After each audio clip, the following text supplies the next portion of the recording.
The discourse surrounding Pokemon Legends ZA is now reaching a fever point. I don't know where it could go from here, but new information has come out, and it's got Pokemon fans defending Nintendo with their lives now. So, I want to talk about the alleged sales that got released, some users calling the entire discourse surrounding ZA as a grifting nightmare, and I also played Digimon's latest game for about 7 hours, and let me just say, going from Legends ZA to Digimon Story Time Stranger has been eye-opening, to say the least, but I'll get into that part later on in the video. Firstly, it has come to my attention that Nintendo's sales in at least one region has been revealed for Pokemon Legends ZA, which is in the United Kingdom. This comes from nintendosoup.com as it reads here, Pokemon Legends ZA launched sales 40% lower than Pokemon Legends Arceus in the UK. Now, before people start flinging panic words and losing their minds, a lot needs to be said here in context to make sense of this. Firstly, ZA was still number one in the charts regardless because, well, it's Pokemon. Who are we kidding? The game is not going to flop. It definitely made its budget back and then some, and was definitely still profitable for Nintendo because, again, as older reports already suggested, the game only needed to sell 200,000 to 300,000 copies to make back its entire budget, which is crazy, but that's true, which ZA has definitely already done. However, this being 40% lower than Arceus is definitely a crack in the armor for a few reasons, and is a big reason why I'm even here making this video to begin with. Firstly, it tells me that the discourse is not some echo chamber like some may suggest. It's instead an actual thing that is spreading across the entire gaming sphere when it comes to Nintendo games. And that it also proves, at least in the UK, that voicing your opinion can affect and change things. So the actual source of this 40% number is Christopher Dring of thegamebusiness.com. This is the same guy who shared alleged Ghost of Yotei sales numbers from the UK as well, where they also didn't share concrete actual sales, but just percentages again.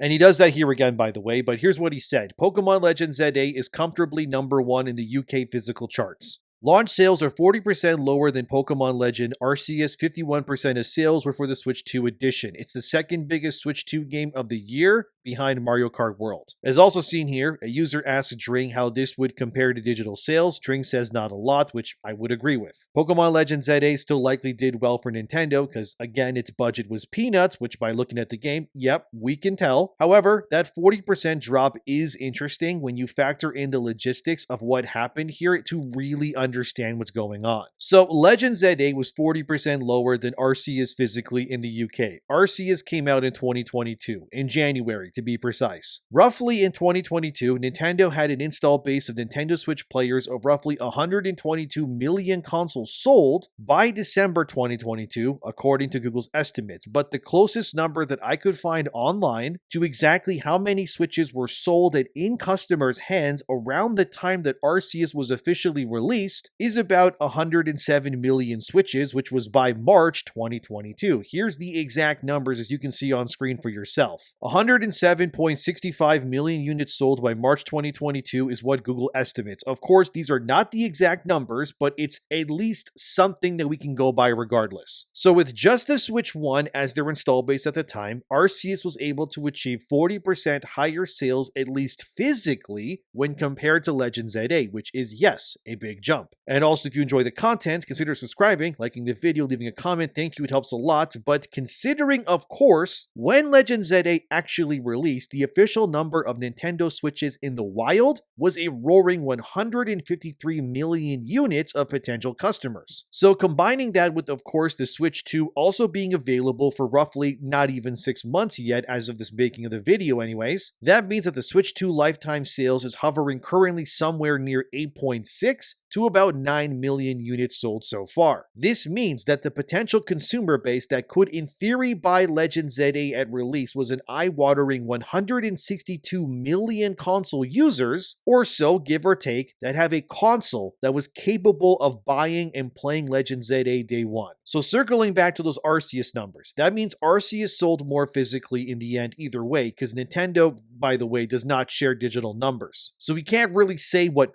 those numbers are officially, but that Legends Arceus sold more physically on 107.65 million Nintendo Switches compared to that of Legends ZA, which sold to 162 potential million Switches, and that includes Switch 2 as well in that number, which Arceus obviously did not have at the time. That's a staggering difference in install bases. I think we can agree on that one at least. Essentially, this means that Legends ZA was outsold by a game available on roughly 50% less of the available hardware compared to what it is now. So the question then comes up, which is, well, what happened? Well, a few things. Firstly, it could just be that digital purchases are far more prevalent today than before, which is absolutely true, and you really can't refute that. The reality is that the majority of games bought these days are digital over physical after all. That just can't be denied. Digital sales by 2023 alone completely eclipsed the physical market already back then. Digital sales on consoles combined was a total of 83% of all the sales in 2023. It's likely even higher now. But overall game revenue in 2023 alone, again, as Google states here, as you can see, is an insane 95% of revenue came from digital-only sales. These are the estimates, but considering that this info pulls from 2023 and some of 2024 for consoles in general, it's a pretty good depiction of what's happening. So likely what is going on with Legends ZA is that physically the game is not selling as many copies as Arceus has become because,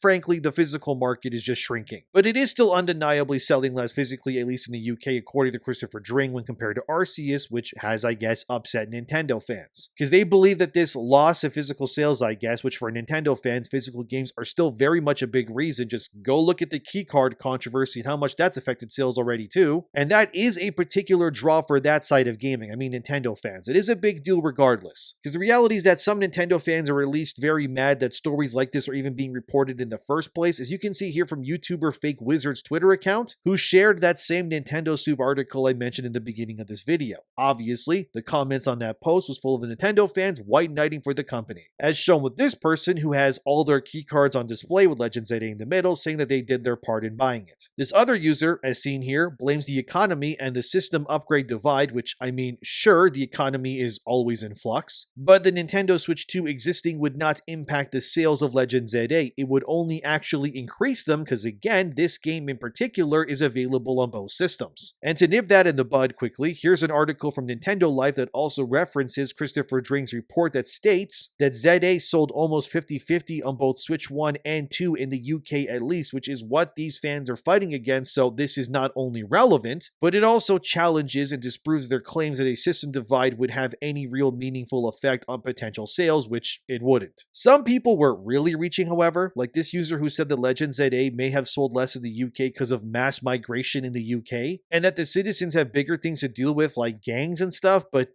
I don't know what that has to do with Pokemon, but okay. Anyway, another user would also reply, I love it when fans of this garbage come and tell me, why are you attacking us for enjoying it? When they were the ones attacking us for criticizing it, and the moment we hit back, they tap out, cry me a river, and I mean, they're not wrong. Nintendo fans aren't exactly, I guess, used to having pushback like this with their games. Most of their franchises, the people just kind of accept them for what they are. Mostly because they, frankly, let's be real, have no choice if they want to enjoy these games after all in the first place, because they're usually only on Nintendo systems anyways. I'm just going down the comment section here, and it's kind of just full of people like this guy who said, as a lifelong fan, I absolutely refuse to buy this piece of trash. Another user would say, good, let them know you have standards and aren't going to pay AAA price for something that doesn't even qualify as a AA product. What was also interesting was the number that Dring pulled from this included the Nintendo Switch 2 bundle of ZA, as seen here. A user would ask him, and he would confirm that yes, this does include physical sales of actual Switches that had ZA included as well. So again, I must reiterate, does this mean that ZA is somehow cooked? I wouldn't go that far because, no, again, Nintendo smartly makes these games for next to nothing in the grand scheme of things anyways. They could in theory sell only 1 million copies. And even then, that game would still in theory be profitable. However, when it comes to being the biggest IP in the world right now, 1 million of course is not enough for these types. One user would also push back against Fake Wizard in his comments section, as seen here, and Fake Wizard would reply by saying that no matter what companies like Nintendo want to see, their game's doing better, not worse, in any meaningful way regardless, especially if the game in question is, like I said, the biggest IP ever. I still do think that Nintendo is likely happy with the sales. Sure, I'm not saying that the game has flopped at all, and I don't want anyone saying that I'm saying that because I'm not saying that. But this drop does show, at least in the UK, that there has been a shift that is happening to a degree that can't be refuted. And it is also interesting that Arceus sold 40% more physically despite being, again, roughly on almost 50% less actual consoles in the market too when that came out. But again, you're not going to hear me saying The Legend of Zelda is a flop either way, because frankly it isn't. Maybe if it was made for like $100 million, we would be having a much different conversation right now. But when your game's budget is so small compared to, say, other AAA games around it, Nintendo is playing the smart cards while the industry around them is, well,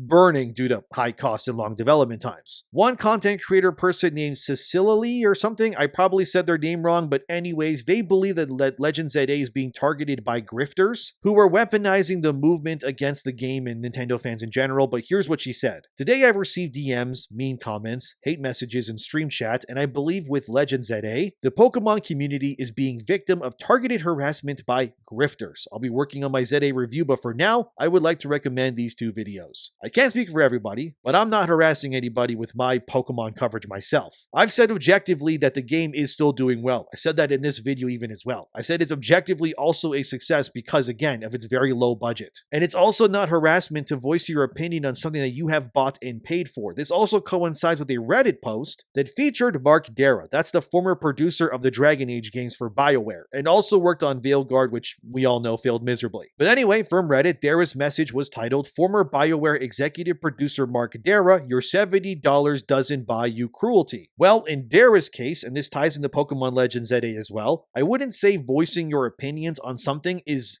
cruel per se anyways. Because after all, I bought both Veilguard, beat it to 100%, and reviewed the game on the channel the same way I am doing with Legends ZA. Therefore, nobody can reasonably say that I haven't played these games or experienced the intricacies of their systems or stories or their characters. I have deeply combed through both of these games for everything that they're worth because that's kind of what I do for a living. I play things, I show you guys what's in them, and then I report and discuss them. This doesn't make me cruel, it just makes me someone who cares about video games. Now, I agree there are people that shouldn't probably be in others' DMs, attacking them or calling them names. Don't do that stuff, it's lame. But if you frequent this channel, you've likely heard me say many times already in other videos that I never condone the harassment of people, and I never tell my viewers to ever engage or attack anyone else that I disagree with or talk about in any of my videos ever. I tell you guys to be responsible and respectful adults because if you stoop down to these people's levels, that's when these sorts of people can then weaponize your anger against you, which is not what you want to happen. Look, I can't speak for every gaming community, but my channel at least, I don't do that here. But I don't like this idea that if I buy a game, I am somehow not allowed to say anything about it unless it's only positively glowing and righteous. That's not only disingenuous, but honestly, it's also stupid to me. If I buy anything on this planet, I have a right to say my opinion about it. Even if you don't buy anything, it's not illegal to look at something, use pattern recognition in your brain,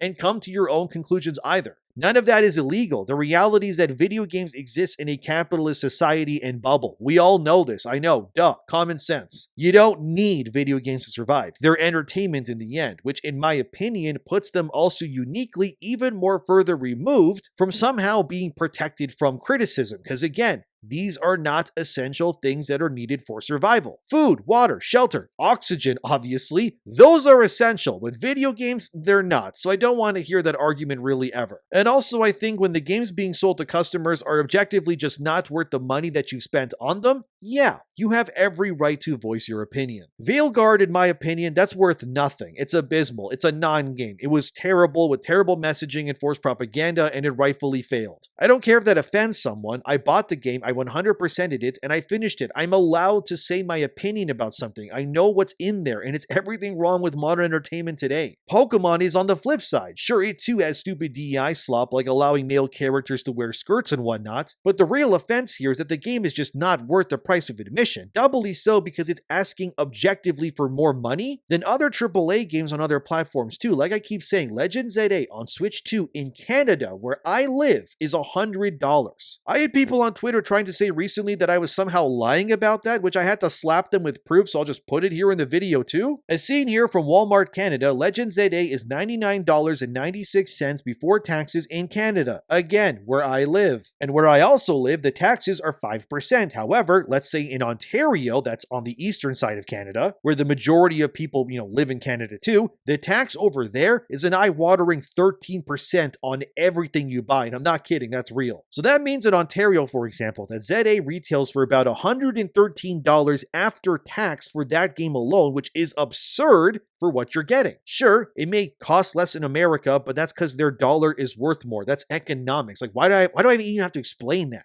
Like in Australia, for example, Legend ZA retails in some places for like $109 too. Like, that is crazy. You can't defend it. So $100 before tax in Canada for the Switch 2 version, that's absurd if you ask me. Even Screen Rant, as seen here, decided to make an article about how big the actual map was in Legend ZA. Here's the actual map of ZA on screen, by the way. So how long does it take to reach one end of the map to the other? Well, Screen Rant timed it, as they said, as it says here, that it took them just 2 minutes and 23 seconds to reach the other end of the map. Yep, your new Pokemon game has a map so small you can reach the other end in no time at all. Again, like I've said in other vids, this game feels like a DLC and not a full game. They also compared ZA's map to Arceus, and apparently it pales in comparison. I have not played Arceus myself, but Arceus is apparently far bigger. Lumiose is bigger than the main hub in Arceus, they claim, but that doesn't mean much really. But I know some people will say, well, Nintendo and Game Freak are doing their best, okay? The Switch 2 can only handle so much graphically. But it's funny because we're actually seeing what Game Freak can do when they're not shackled by Nintendo. It's almost as if everyone has forgotten the game that got recently revealed called Beast of Reincarnation. Like, this is the game. Look at it on screen. It's coming to PlayStation, and I assume other platforms as well, but this is made, by the way, if you don't know, it's made by Game Freak, the same people who do Pokemon. And look at it. Look how beautiful it looks and how fluid the gameplay is. This is what Game Freak is actually capable of making when they're not shackled by the constraints of Nintendo's greed. Imagine a Pokemon game that was made in the graphical quality and the style of Beast of Reincarnation. That would be insane, wouldn't it? I'm kind of convinced that Game Freak is making this game just to show the industry and the players that it's not really their fault that Pokemon looks the way that it does, and that it's actually Nintendo and always has been theirs. Because like I keep saying, it's Nintendo that's holding back the IP. A Pokemon game that looks like this Beast game, that could theoretically exist one day. They just don't want it to, because then they can't release slop sequels every single year for full price and keep printing money. You see, it's not about the quality, it's about the quantity and demand at this point, and we all know it. There's no point in denying it. That doesn't mean that I'm attacking Nintendo or telling you to boycott them, or as Mark Derrick claims, it means that I'm being a bully. No, okay? These are corporations. They don't care about us either way. I'm not going to defend any of these companies. They deserve criticism because their business is to work for you as the player. It's not the other way around. For too long, these game companies and developers, they somehow believe that we only exist to, I guess, pay them for their games and then shut up, I guess. But over the last few years alone, with how many games have failed that have alienated their audiences completely, that has clearly not been the case, has it? So I ask you, why are we pretending like we need to support anything these days, especially that which constantly spits on us like Nintendo has with Pokemon? Obviously, the series will sell regardless because of kids and whatnot, but it doesn't mean that I or anyone else is being cruel or something when we point out that Nintendo can and should give us better games. Go look at Mario, Zelda, and Donkey Kong. Why are those games of such high quality and amazing and they review well and everybody loves them, but Pokemon's just in the dirt? Like, what I find insane, however, is how people are somehow defending Nintendo to not give them better games. Like, this isn't about some grift. It's genuinely because you as the player, not you guys watching, but the people that are defending this game, that's what I mean. Like, we all just deserve better. Can we agree on that? That's all this really is when it comes down to? If anything is a grift here, it's Nintendo giving you the same slot for more and more money and just expecting you to be okay with it. Why are people defending what they know is not worth the money that they spent on it? Like, why would you die on that hill of all things? Like, the hill that I will always die on is that I think players deserve to just have their time, money, and fandom respected by those in charge of beloved franchises. And I think more than anything that the people that matter the most in the industry are actually the players, because without them, let's be honest, you don't have the support to keep going either way with with literally anything. And weaponizing or attacking your fan base is just a surefire way to ensure that you lose support, and I'm not really for that at all. Like, I'm just glad at the very least that people are waking up to this slop after so long, dude. But I also want to end this video with Digimon. So, like I said in my previous video, I promised that I would play Digimon's newest game, Time Story Stranger, so I have. I'm good to my word. I put about 7 hours into it already, and I am comparing it to Legend ZA as I play it. And right off the bat, the game is fully voiced outside of non-consequential NPC dialogue for, say, like a side quest here or there, but the main story is voiced. The graphics, I mean, you're seeing them on screen. Like, what do you want me to say? It looks way better, it's crisper, and way more detailed than Pokemon by a long shot. And the actual Digimon are kind of really cool too. The game is turn-based, by the way. But they do thankfully add a battle speed mode where you can up the speed of the battle from 1 to even 5 times the normal speed. You can also auto-battle your fights by clicking R3 on your controller, and then your Digimon will automatically just destroy the trash mobs that you fight, which is actually also great. You can also fully recharge your Digimon's health and mana by standing still for a few seconds, which maybe people will look at that and say, well, that sounds broken, where's the challenge? But honestly, after playing this game on balanced mode, which I assume is normal mode, that really isn't the case, because this Digimon game is not easy so far either. Like, let me tell you, the bosses alone in this game, they're actually quite brutal, and they do tons of damage, and they have lots of health. And your Digimon stats and the builds, they actually matter if you want to win. Even the main story bosses believe, like, you can't just breeze your way through this. You actually have to pay attention. And there's also 3 types of Digimon. There's Virus, Vaccine, and Data, and they each cancel one of the other out damage-wise and then some. Think of it in the same way like Fire, Water, and Grass, basically, or the triangle of weapons in Fire Emblem games too. What's also really cool is that every Digimon doesn't actually have a set path to evolution like, say, Pokemon does. Instead, each Digimon can evolve into multiple other Digimon depending on their stats and how you actually want to build them. So if you focus one Digimon on, say, a strength build, for example, and you're honing in on upping their HP and more via the stat booster items you can find and buy and whatnot, you can then turn specific Digimon into stronger versions that cater specifically to those strengths. Like, I started with Patamon, that's this guy on screen here, this little orange guy, you probably recognize him, but anyway, he evolves into Angemon, that's the angel guy you may also recognize too. And I'm speccing my Angemon into a